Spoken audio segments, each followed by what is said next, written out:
All right, we are officially live. Okay, so welcome everyone. Today we have 3 investors from 2 continents answering one simple question. What 5 things do you look for when choosing which startups to invest in? Today is sponsored in part by Shorooq Partners, my company Molo9, and the IE Alumni Club of Saudi Arabia. I would like to take a minute to thank Mohammed Baterji for, he's the one who reached out to me this summer to propose that we collaborate and set this event up. He also helped to pick all of the panelists. So if you get a chance to collaborate with the IE Alumni Club of Saudi Arabia, I highly recommend it. This is the first collaboration that we are doing together. And I hope you enjoy it and definitely give us feedback after the event. So, before we dive in, I find that it's always helpful to get a snapshot of the background of those on the panel. So we are going to quickly have each panelist go through and answer a few questions, starting with education. So what did you study, where, and when? Just for undergrad and graduate, and we do have a PhD in here. Do we want to do ladies first? Perfect. Always fair to start with the ladies. Thank you. First of all, thank you. Thank you for hosting us, Ari, and thank you for the Alumni Club in Saudi Arabia.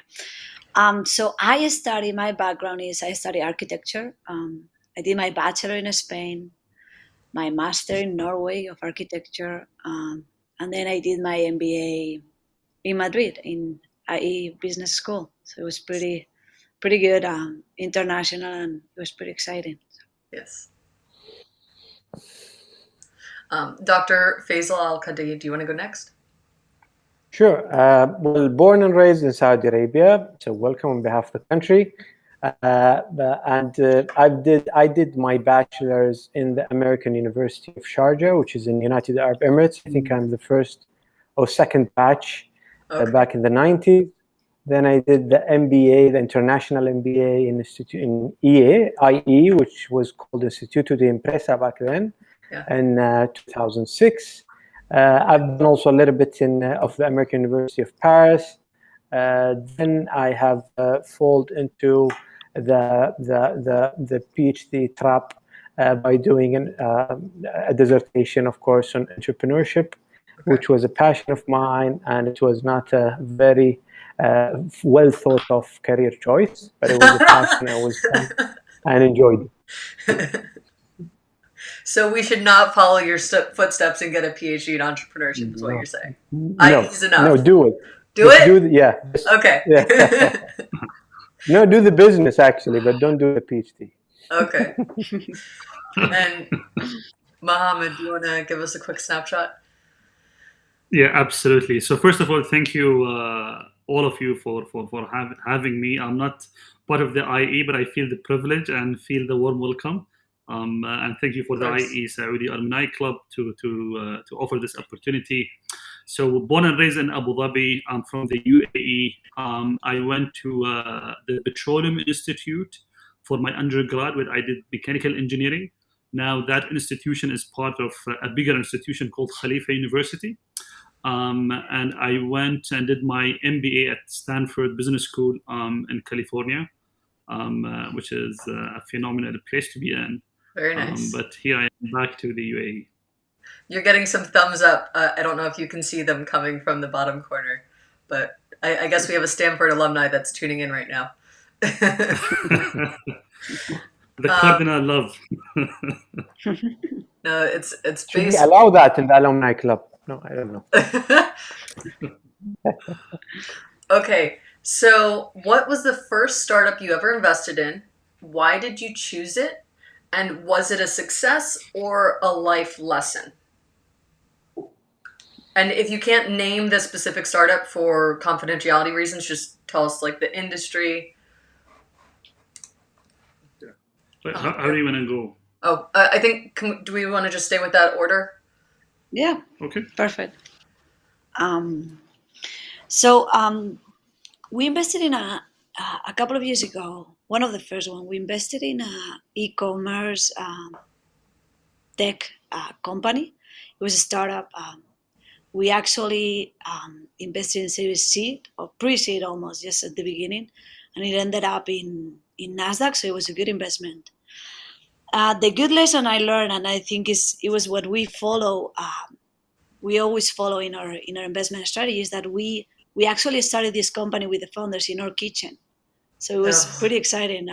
The first ticket actually was us, and we started with them in our kitchen with the technology, helping them with the idea, the business model. I even designed some of the logos for them, so it was pretty exciting. And then they became a monster, and then they went to NASDAQ. And the lesson is that I always tell our entrepreneurs is that we involve as much as you need us to. So sometimes we can even get involved as starting with you, the company, and then we just let you go. And then we also got involved with them with the IPO and everything. But the lesson is that we as investors have to get involved as much as they request. So what I learned is, like, sometimes when I try to get involved and they're like just in a process where they are like just working and they don't need help, I think it's not as helpful as just to get involved when they need it. So it was a good lesson for us to just get involved as much as they need. And yeah, I really enjoyed that experience. So it was a lot of fun, actually. When was that? 2014. So not too long ago. Very interesting. No. It was a good process. So it was a good company, actually. Okay, Dr. Faisal. Yeah, well, two quick ones. I'm trying to think of a failed one, so it might be fun. Well, one of the first really early ones that I invested in was a wind farm in China. So it was high tech back then. It was 2000. I think it was 2010 or 2009, so it was coming up. If you remember, Almodena, Martin Varovsky was doing a lot there. I got influenced by that, got excited. It got the right investors, the right backers, and the right names and everything. And it was in China. It was a windmill, it was something new with the technology, and it was some time ago. But what happened is that everything went well, except giving them the enough or the capacity of the grid line to actually sell the energy. So because of the Chinese non-market barriers, let's call them that, put them politely, the non-market barriers, they did not get enough access to the grid line to be able to sell. That sat there for 1 or 2 years, trying to get access to all the involved parties in China, trying to resolve it, but it ended up not doing so. The whole thing went just down, and we almost returned nothing, and that was a very, very expensive and direct lesson that you might have all the right components and ingredients, but one small thing can bring down a company. Another small example, which was a bit more on the brighter side, back in 2014, I found a very well-designed e-commerce website. It was early. E-commerce was a bit early at that time in the region, in Middle East. I think globally as well. But it was growing up, and I just loved the design. And at the free time, I was in a vacation. I just called them up. I said, I want to speak to the guy. It seems like a startup. I wanted to know who helped them, just straight on. And then someone answered me and said, I'm your customer service, blah, blah, blah. I'll let back to you. I'll speak to the management. I found out that the guy who answered is actually the founder. So he was the only guy answering the calls and pretending to be a receptionist. I loved the company. I loved how they reacted. I loved the two guys who founded it. Now I think it's one of the top 5 e-commerce websites in the Middle East region, for sure. I don't have the exact numbers, but it has grown phenomenally, and they've done great. And I think simple things can lead to great, I think, partnerships and future. Yeah.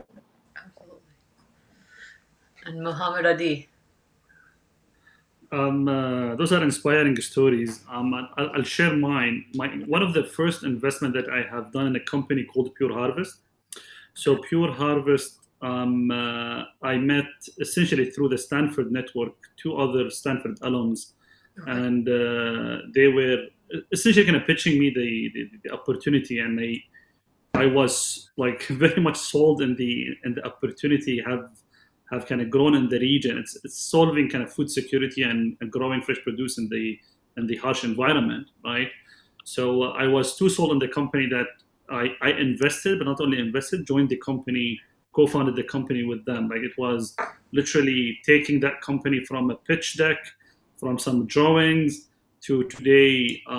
It is one of the I would say kind of leading tech enablers on the ag space in UAE, Saudi, and soon in Kuwait. So far is a phenomenal ride, phenomenal journey. I would say kind of the success or the lessons. There's a lot of lessons. The success still out there. The jury is still out there. But so far it has been a phenomenal journey and a lot of life lessons. Like one of the things that I really learned, and we incorporated a lot of those learning in our investment practice as Shorooq, is really hard to build businesses on the ground in our emerging markets. So I can truly relate to what Dr. Faisal was sharing about emerging market forces or non-expected type of forces. It's really difficult, but once you build them, it creates a significant competitive advantage that you have as a company and as an enterprise. Okay. Very cool. I'm sure some people in the audience will have questions about all of these afterwards, but let's dive into the next question now. So currently, do you manage your own capital, that of others, or a mix of both? We manage our own capital. We are a family fund office, and we manage our own capital. Okay. Well, it's a combination. So we have the family funds through the entity of the family. I invest as well personally directly with a certain criteria of non-conflict, understanding. And I'm also on the board, on the advisory boards of a VC and also investment house. So it's a combination. It's a mess. Okay. For us, it's the only third-party capital. So we are like a pure venture capital, venture debt technology investors in the region, run by professional investors and team. It's a partnership, and like our model is the traditional model of raising third-party capital. Of course, you have to have your own skin in the game. You can commit your own capital, some of the capital to the partnership, but then you are kind of the vast majority of the capital is institutional capital, mostly sovereign wealth fund, and some I would call them corporate / financial institutions. Well, it's probably also more fun when you have a little bit of your own skin in the game, because you're working with all of these and you're like, if I could only get an ROI on this. More stress. More stress. It's good. We have the 3 scenarios in here, so it's pretty interesting. Yeah. Pretty good. Yeah, I think this will be perfect for the live Q&A session at the end. Okay, and now the obvious question that always comes after that answer is, if startups that are tuning in right now or listening to this later, if they want to pitch to you, what is the best way for them to do so? Is it through your websites? Is it contacting you through LinkedIn? Is there a specific channel that they should go through? Should they? Is it warm introduction? How do you prefer to hear about new ventures, new investment opportunities? I mean, I try to respond to every email we get. LinkedIn message. It's always good to put a face on the person that is writing you. So LinkedIn somehow is easy in that aspect too. Hey, my name is, I'm just trying to get in touch with you. It is true that sometimes when you are getting a request of a connection, you don't know who is connecting you. But LinkedIn for me is a good tool to get to know all entrepreneurs. But in any event that even like if someone is in this event and wants to talk to us, just send us an email, or Ari, we can send the emails, all the information to everyone that is interested. But for me, LinkedIn is a great tool to just approach investors like, hey, it's a good chance that they're going to reply to you. I always try to respond to all the messages we get regarding the LinkedIn. We manage our own LinkedIn. So for me, LinkedIn is a great tool, actually. Okay. And Dr. Faisal? Yeah, I think it depends. I mean, for instance, the VC funds that we're dealing with are normally have their own websites, and they have their own, application process and all. And I advise everyone to go through that, especially if they are targeting a VC or at a stage of a VC. But as for seed and pre-VC, which is my focus, and private equity, so the VC stage is normally I don't invest in, I cannot really control the flow. It's just too much to handle. LinkedIn messages, as probably my colleagues here can imagine, the filtration process and trying to just invest your time on the priorities or the things that you think are relevant to you is very difficult. So I try to rely on our network. So either it's a verification from a friend or a family or a school colleague or someone from my alumni club like we are now. And by the way, we invested in a couple of alumni, at least 3, through the club, which I have not went to school with. They are 10 years after me, but in the same school. One of them is also Shorooq, is also a partner in, which I'm glad in. So it's normally LinkedIn, Twitter. I'm also active in Twitter for mainly the Arabic-speaking crowd. But I try to rely on some kind of recommendation or verification just to get my attention. But I don't always do that as well. So if someone sends something interesting that I'm researching now or just clicked, I would probably take it up from there. It's tough. It's like the right moment on like the right time and the right moment. Yeah. Sometimes. Exactly. Yeah. Timing. It's all about timing, right? It's about timing and it's luck. It's like like he said, I'm looking to this industry and suddenly someone comes with a company that I'm looking in the industry. It's like, oh, click. Yeah. Exactly. Very cool. Mohammed? So there are the 2 aspects that my fellow panelists kind of mentioned. I would say kind of the cold reach, whether it's LinkedIn or whether it's kind of cold emails, is something that we try to really be on top of and answer every email that we get, unless the opportunity is completely outside our sweet spot. Completely outside what we do, right? Yeah. We always try to build relationship to get to know what's out there. We invested in a bunch of companies that were kind of cold emails, right, or cold reach.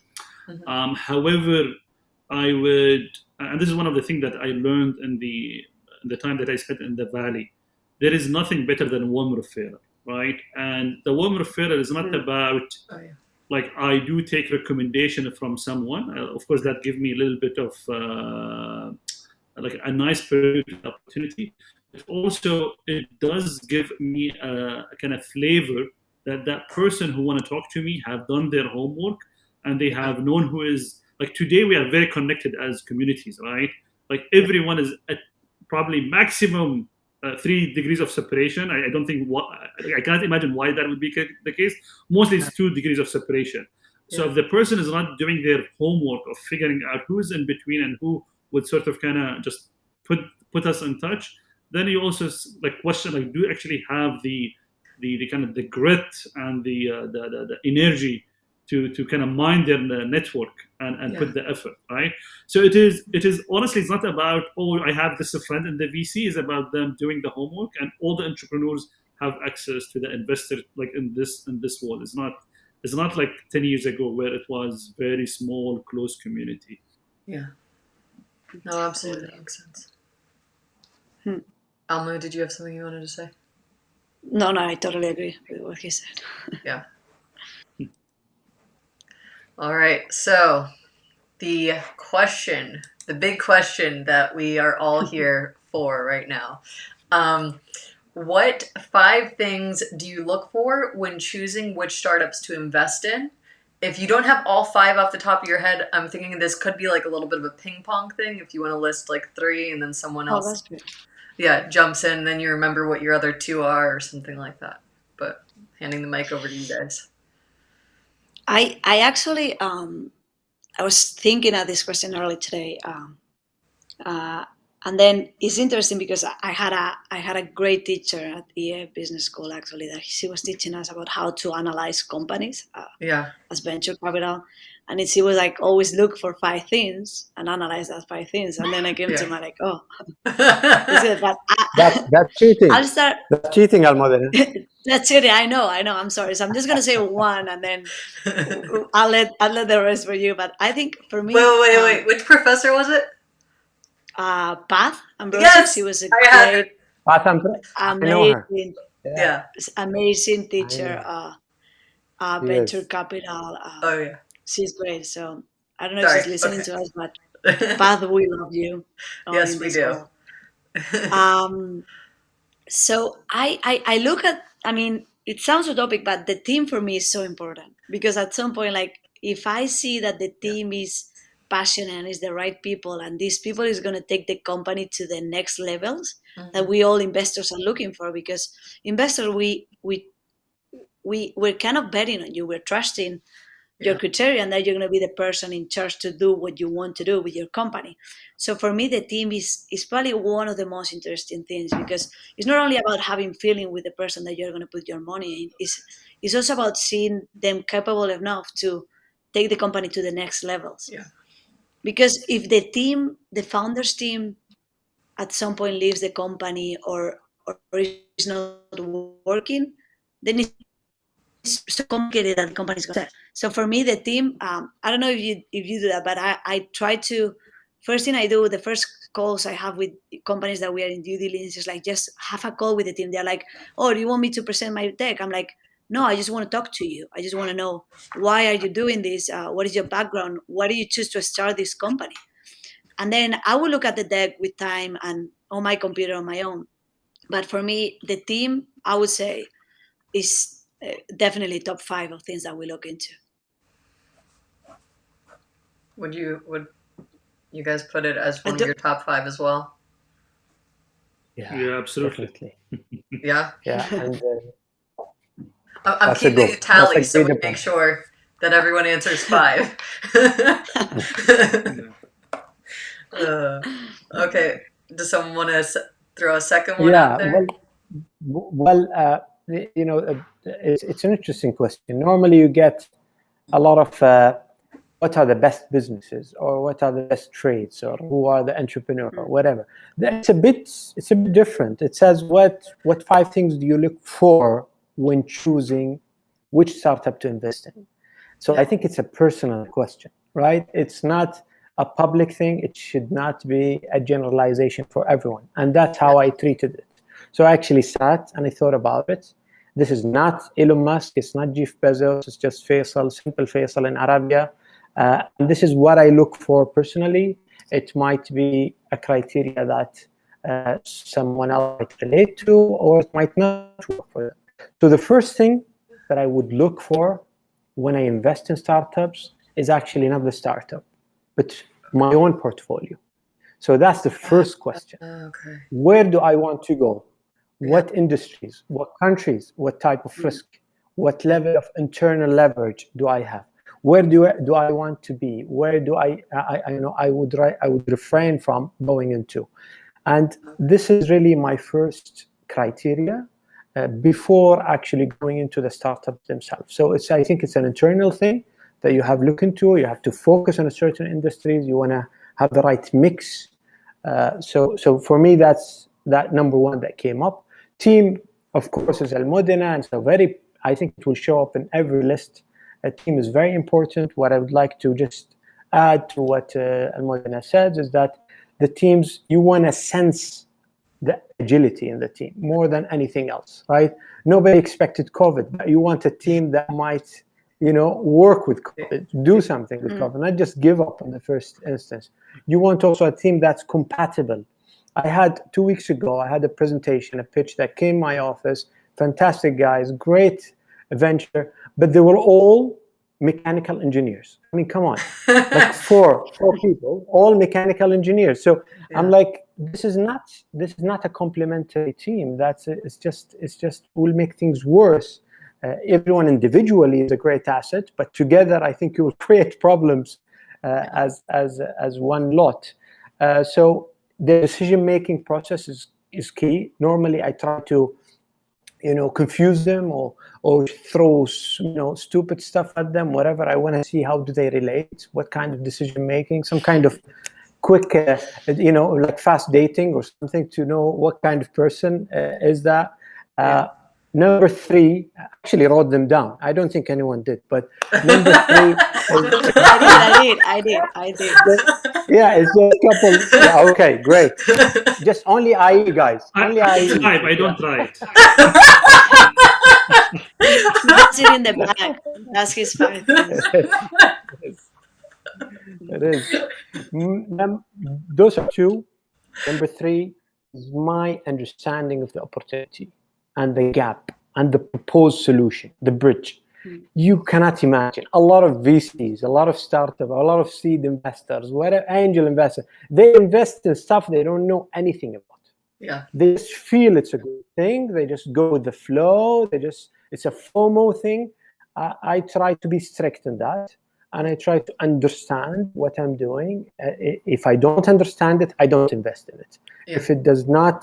If I cannot process it, I just ignore it. 4 is the ease of replication.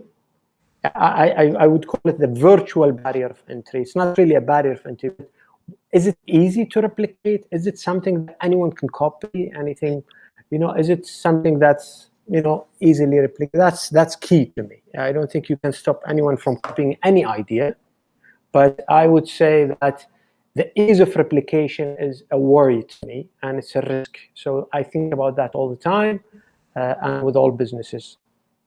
Number 5 is my added value. This is what I look at. Can I add value to this business? Yeah. Can I do something that increases the value of this business? I'm not a control. I don't want to be involved in the execution and the decision making. I'm always an advisor, a passive advisor. But can I add value? Whether it's advice, network, foresight, knowledge about a certain area, knowing a team member that might complement what they have, a certain thing that they're missing. Can I add value there? I think this is my third-party capital that I try to bring in. It's our edge. I mean, there's a lot of startups, a lot of people trying their luck, but where my time and my knowledge and my know-how, my network adds the most to my return on investment and to the entrepreneurs who are believing in my early investment and my early involvement. So I think these are the 5 things that go into my head, although there's a lot of things going on. I don't know what are they really, but I think these are the 5 things that I managed to write down the headings for. Okay, excellent. Almu and Mohammed, you have 1 on your tally mark each. So do you have 4 more you want to add?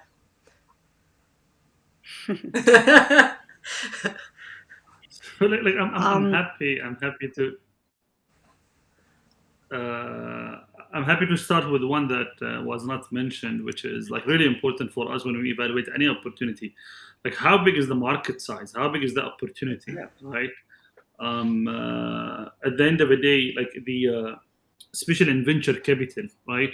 You wanna back big ideas, things that really changing the landscape and disrupting, right?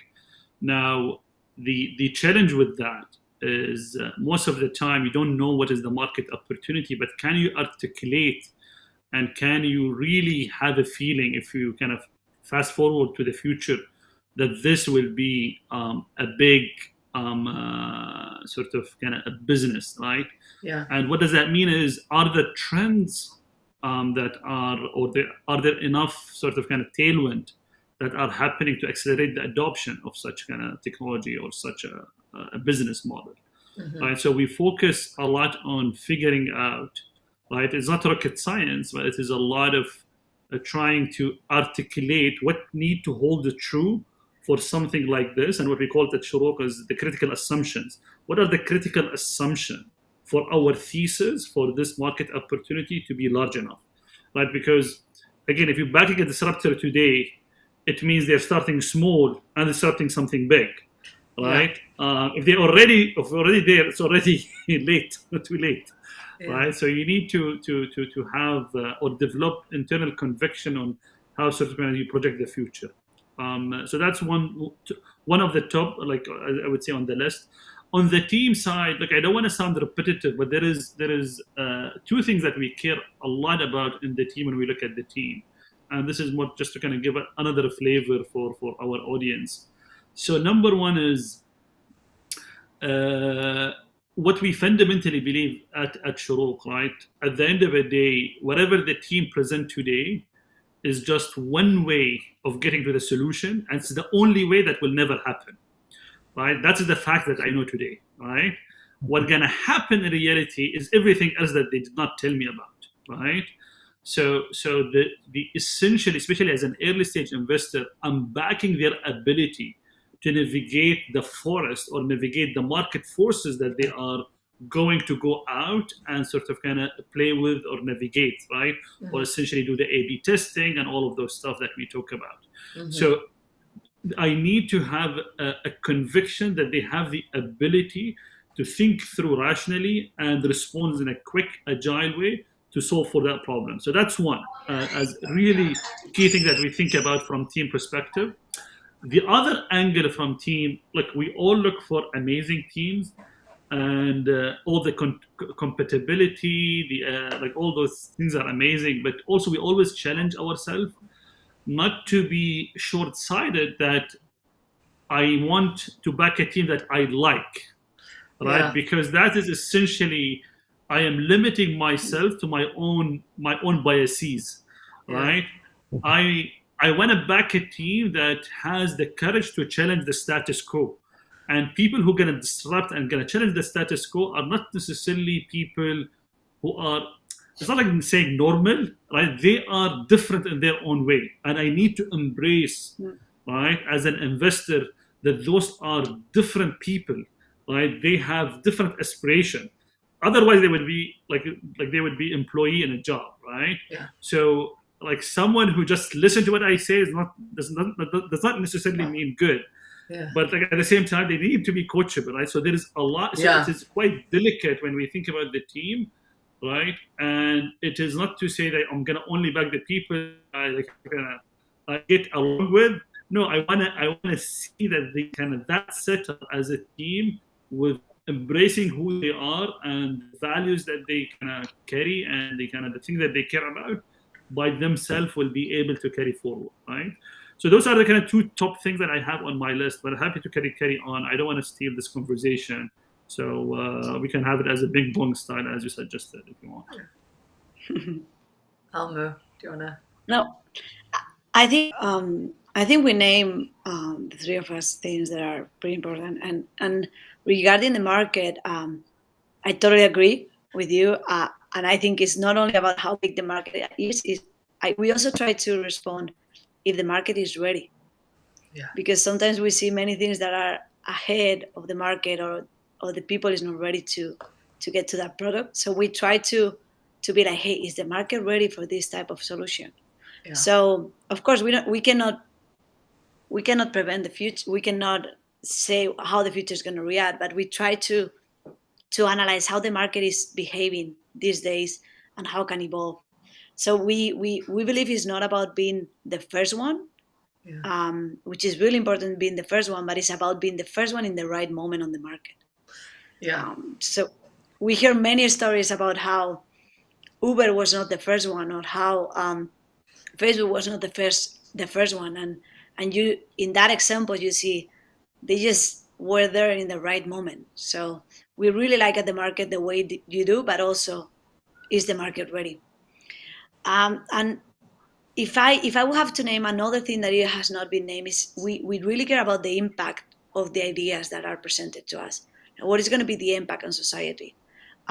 Is this going to be change behaviors? Is it going to be creating good impact to the society? So we like to be at the impact on the ideas that we're going to invest. So we tend to have in our portfolio companies that are going to be disruptive and are going to have an impact in this world.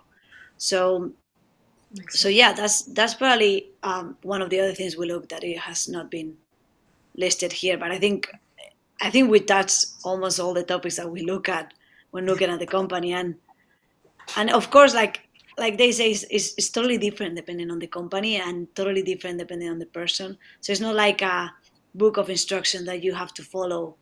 It's just always try to get the attention of the investors, to listen to your idea, and then we look. I mean, every investor is going to look at the numbers. Every investor is going to look at the team. Every investor is going to look at the market.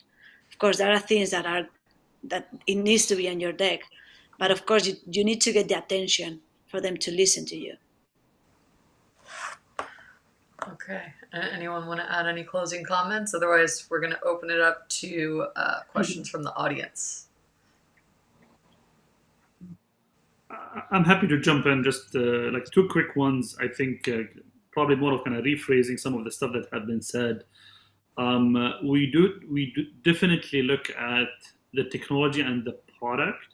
Okay. And we try to assess, is this a nice to have or this is a must to have, right? Yeah. And this is sort of kind of related to if we want to back big ideas, we want to back disruptors, we want to back things that are changing the way that we operate or the way that we know things today, right? The solution has to be fundamentally required or 10x better than the incumbent, right? Marginal improvement never or rarely create any success, kind of global success, right? Yeah. So that's one of the things that we always kind of challenge ourselves to understand, the kind of the nice to have, or what we call the vitamin versus the painkiller type of analogy. Yeah. And the last thing that we look at is, and we learned this from Sequoia. They always ask themselves the question, and ask the start of the question is like, what give you the right to win, right? What give you the right to win the market and the market opportunity, right? Yeah. At the end of the day, it's a combination of everything that we talked about, right? Is the combination of the team, the product, the timing, right? And what is sometimes kind of overlooked is the go-to-market strategy, right? Sometimes you have a great market opportunity, great product, great team, but two teams that they tried two different market strategies, and the outcome will be vastly different. Yeah. Right. And the kind of the traditional case study on that is the kind of the Dropbox versus the box example, right? So we always try to also have this conversation, and that's a really good way to kind of get to know the team and the way that they think and their intellect and their aspiration is through like, what give you the right to win? As simple as that, yeah. Right? It is really deep type of kind of question and require a lot of thinking. Yeah. Yeah. If you allow me, Adi, I think it's an amazing discussion, and I think this is all practical, very realistic. Just one comment that came up. Of course, there's endless number of criteria for evaluating the businesses that are. Mahmoud mentioned some of them. I'm sure his criteria is also much more than that. But we're just focusing on the things which are a bit different or disruptive or against the conventional wisdom here. One comment I would like to add regarding market. I said in my first point here, first reason is my own portfolio, and I think there's an over focus. There's an unjustified focus now on the size of the market, yeah, and the growth of the market. I think it's less relevant in entrepreneurship because if you want to invest in a growing industry or the biggest industry there, you should invest in the index, or invest in the stock market, for God's sake, right? Yeah. I mean, your startup will never take as much of that industry as you hope to or dream of, right? Yeah. So, and I think it can create its own industry if it's good enough, or its own growth model. So an industry model that's going down, and your startup might actually be going up, right? So it's an over focus on the industry that I don't, I'm a bit resistant to, and I think it should, again, Uber is in the taxi business, right? Who wanted to invest in the taxi business, right? Airbnb is in the hotel industry, which is a mature dinosaur industry, right? So it's the over focus on the industry size is problematic to me personally. I would focus on the potential of that business to make sense, because the industry is just too much to gauge the startup against. Yeah. No, that makes sense. That's a very good point that I've never heard said that way before. Thank you. Now we all have something to think about, thanks to your PhD. All right, so now we are going to open it up to questions from the audience.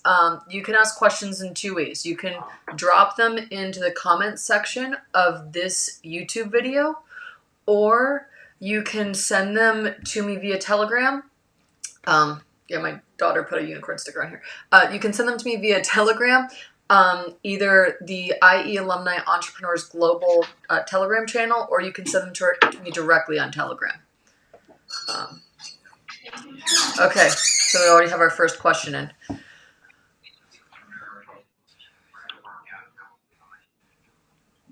Okay, I'm reading the questions to field them before I ask them on air.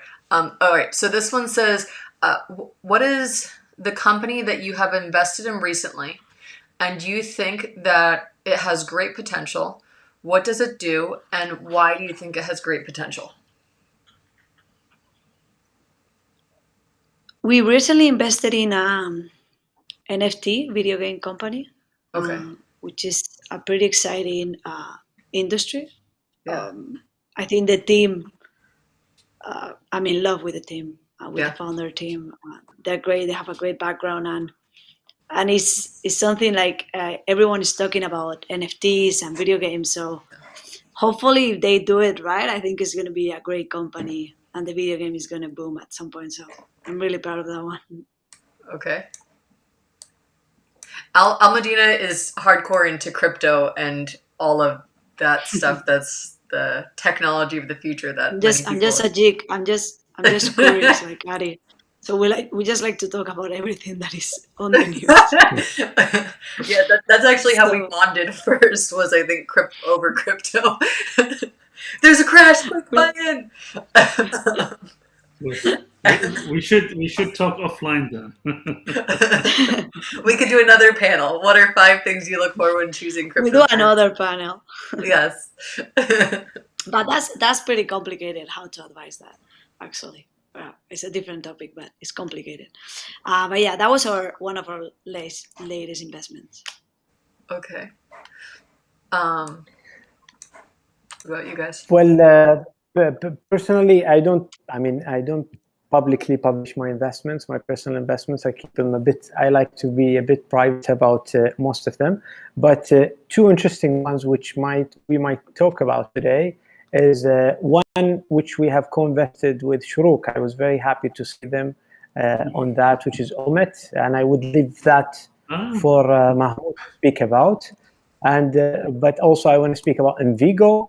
Envigo, we just invested in 2 IE alumni who have started up this business in the region. It is the first Arab and Middle East-wide car subscription platform, and they have a lot of interesting tweaks to the model of car subscription regarding it's a capital an asset-free platform, which is amazing. The 2 very bright and complementary team, although from the same school but different backgrounds. So one tech guy, one automotive guy, and they're doing great. They just entered Saudi, got a very good investment, and I think they will do just great. So it's a car subscription, which is it's a great and interesting industry that I loved, and I'm just happy about the announcements as well 2 weeks ago.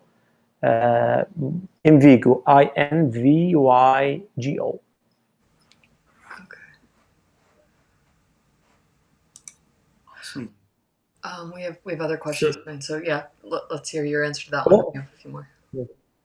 Yeah, so Dr. Faisal mentioned Ahmed, so let me sort of kind of just give a quick overview on like our thesis on that market. So we like our investment thesis is around emerging market, and one big area that require a lot of digitization is the supply chain of like any of the industries or traditional industry that are current in across the region. Right, so we have big thesis on digitization of those kind of B2B businesses, right? In the FMCG space, we invested in that space. And Omid, the one that Dr. Faisal mentioned, is a company in digitizing the pharmaceutical supply chain from distributors all the way to pharmacies. The founder is an IE alum, and I think he has now at least two of his team members are from IE, so there's a little club forming there. What we like about those businesses, not only driving efficiencies right across the value chain, but also making the whole supply chain a lot more resilient, a lot more accessible to financing and other solutions that the kind of the traditional way would not let them access type of services, right? Big opportunities, big markets. You can build different products and services on top of the platform once you have a strong market position. We are bullish on that thesis across our region. Okay. The next question was asked via Telegram. I dropped it into our joint channel, so you can read it if you want to, but I'm just going to read it aloud for the audience to know what it is as well. It says, do you think there's a different strategy when investing in startups that are in traditional finance versus those in DeFi? Do the same 5 themes still stand, or are there other criteria one should look at for DeFi startups? What do you guys think? I think that's for the crypto guys. Yeah. Decentralized finance, DeFi. There we go. Well, personally, I'm not. It's one of the areas I don't invest in, and that's another panel. From an ethical point of view, cryptocurrency is something that I'm not fan of, and I have never invested in. Same goes for with lending and finance. So anything lending, I try to refrain from. I think it makes great money, but it's not for me. So I cannot add value there. What about? I think it's a good question. I don't know. I'm just thinking of a good answer, but I think decentralized finance is not only about crypto. It's about a new technologies that are changing the finance industry, which is pretty exciting. And when I invest in blockchain companies or in let's say other startups that are not in the blockchain industry, I tend to look at the same things as I look in their venture capital regular startups. But I don't know how to say it's something specific to say to the DeFi. I'm trying to think, but it's a good question, but tough answer. Maybe you got a good answer for that. Muhammad Ali. Yeah. Look, I don't have strong views. I understand why DeFi project has legs to stand on, and what's kind of the let's say, or what's kind of being promised. But it's an area that I didn't kind of spend a lot of time in, right? So I cannot really comment with the proper thinking. Okay. So I'm not the right guy. It's okay. So that was a great. I hope the person got the answer he was looking for. I did tag I tagged you and Mihir in that channel so that you can Perfect. bring it offline later to answer the question if you have time. Perfect. All right, I'm going to add the next question to the broadcast so everyone can see it, and then I'll read it aloud. It says, "Is Saudi Arabia a good place for us to start a startup? Is the country ready?" I was in a seminar of SCIEF, the IE Islamic Finance Center, that said yes, but how is the situation now? Well, I don't know. Since I'm Saudi, I think I have to take this, right? But it's. I mean, any place is not good for everything, right? So I cannot just go and say, yeah, I come everything. But I think it's just have changed. I think if you go into the numbers, just go to the numbers instead of just talking about biased opinions. One of the highest entrepreneurial growth rates in terms of business creation is in Saudi. Believe it or not, and that's why I'm asking Al Modena to come to Saudi, the highest number of female entrepreneurs in the world is in Saudi Arabia. You cannot imagine the female leading the entrepreneurship scene here in Saudi Arabia. Come and see it for yourself. Don't just, turn off your TV and your CNN and whatever and come and see it for reality. It's very friendly to foreign investment now, whether it's visas, whether it's permanent visas, whether it's transparency in the procedures or even incentives. But I think it depends, right? It depends where do you want to locate yourself, what kind of business it is, what are you focusing on. Certain industries and certain opportunities are very well. If you're targeting, for instance, the Middle East, Saudi is the biggest economy by far in the Middle East. So you are actually in the belly of the beast, right? And that's just one example. And there are certain industries which are very attractive to start up with, but also Dubai, Abu Dhabi, Cairo, Jordan is fascinating now with the digital startups as well. So I think the whole region is standing up. Entrepreneurship has always been there, but it was not called entrepreneurship. Yeah. Our forefathers and grandfathers, they have always been merchants and transporters and whatever, but now they're called entrepreneurs. But this ecosystem is unbelievably have really changed over the last couple of years from all sort of size. But again, it depends. Okay. Does anyone want to add anything to that, or do we want to move on to the next question? There are quite a few questions here to go through. All right, we'll move on to the next one. So we're going to add it to the screen. Thoughts on the football industry in GCC? We have a company that has Spanish European football as a product. The product relates to getting football training in EU and EU football as fan experiences. Football, soccer is the best. Spanish soccer is the best. Straight from the Spaniards. As a Spaniard. Yeah. I've seen companies that are doing that, and I mean it's a huge market, the soccer team in Europe, especially. So fan experience.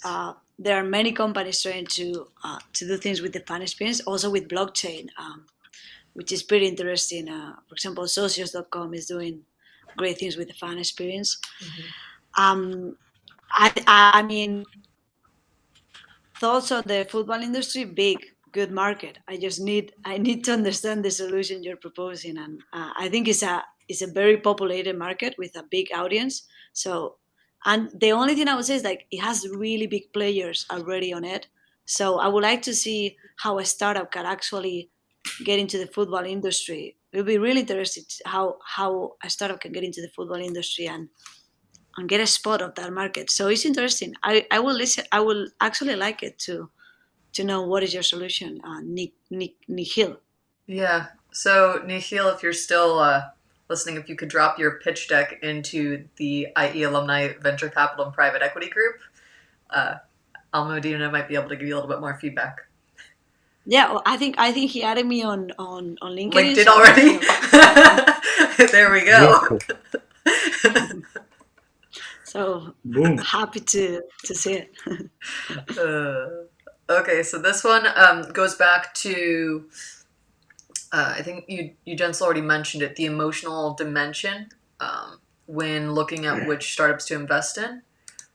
Here we go. It says, is the emotional dimension...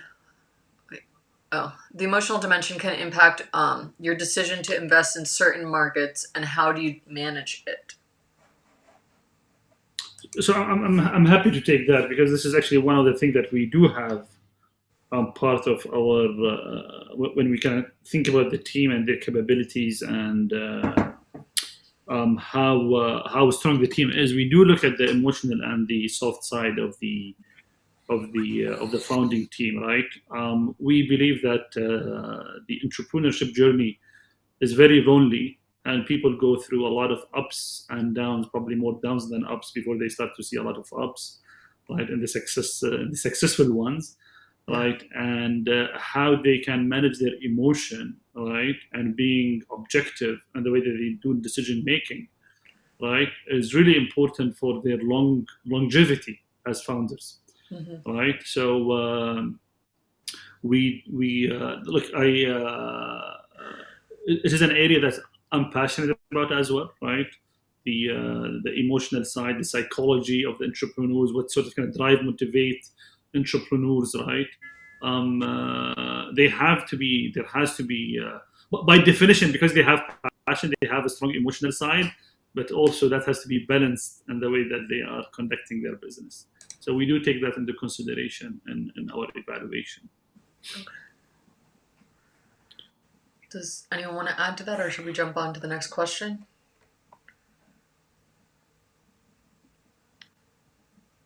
I think we are at the top of the hour. We are. So any final questions, quickly pour them in. Everyone has to rush. Yeah, we have to rush. But regarding the emotion, it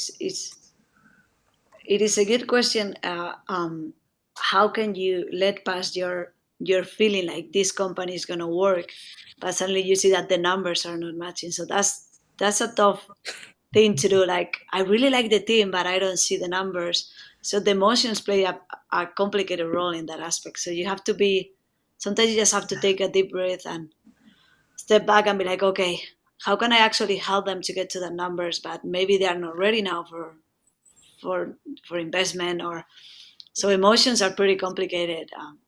At the end of the day, investors are person, and we like people, we like the ideas, but sometimes if the numbers are saying no, it's tough to be against your feelings. Really, really complicated about the emotions and the feelings. So it is a good question actually too. Yeah, it is, and this is how I read it. It's from the investor side, and I think if you know that there's an emotional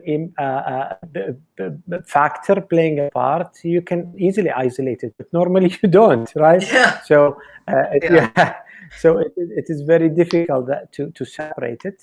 And again, emotions are not all bad. So gut feeling is a big criteria for investments, right? They say that gut feelings, or what you feel in your stomach, is at the end, and after reading all the numbers and looking at all the papers, is a very good, I think, direction. At least it's not a decision maker. Yeah. But so emotions are good, but you have to be aware. You cannot be aware, but try to be aware. Okay, we're gonna take two final questions and then wrap things up. What advice would you give to young people with a good idea and great desire to work? And thanks for your time and your tips. Do it. Yeah. That's advice. Every time they ask me, it's like, do it. Just go for it. Yeah. Founder Squad. Do you want to tell them about Founder Squad? Exactly. It's really important surrounding yourself with people that it motivates you to do it. And I mean, I think the network is, we talked about the network before, but it's so important to have a good network and to use it to the right people, the right team, the right investors. So just do it. Yeah, Enrique, do it. And if you want some advice, I'm more than happy to sit down with you and give you some advice. But it's just it sounds so simple, but like the Nike just do it is what I tell everyone. Just do it and try it. At least try it. At least say that you have tried. Yeah. Absolutely. Okay, so here's our last question.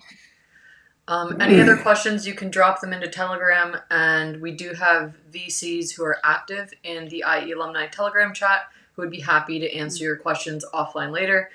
This is the last question we are going to take for today, just out of respect for the time of our panelists. All right, so how is the composition? I mean, I don't. If me personally, I don't think it's a quota thing. I mean, if you just think about how many women are you going to invest in, that's just so even racist, right? So I think you should not look at the gender or the equality or the equity. It's the startup, it's the investment itself, whether it's a man, a woman, or a man and a woman as a team. So I think it depends. I don't think any sane investor would put a criteria for a percentage of men and women to invest in. I think that's unfair to the idea and to the entrepreneurs themselves. This is my own point of view. Absolutely. Makes sense. Does anyone want to add to that? So from our side, there is no let's say hard rules, but also if we only see a pure male dominated kind of team, we do ask the questions like, why is that the case, right? Yeah. Also, if we see one nationality that dominating, because we operate in a market that is actually quite heterogeneous, right? We have in the UAE at least, we have so many different nationalities, right? And when we think about our region, we don't think about single country. We think about company that can dominate, right, and grow across multiple countries, right? So we always emphasize, I would say, diversity between different countries, different gender, right, even educational background, all of those things, because we fundamentally believe that make it stronger team, right? So if it's very concentrated, it does raise a question, and we try to understand, like, why is that? Maybe sometime it is because they're actually not able to attract the right talent from other side, and whatever that other side is. Right? And we want to understand that. But I agree with both of you. I think it's not a decision making like I have to invest in this or this because there are women or men leading the team, but it's also good.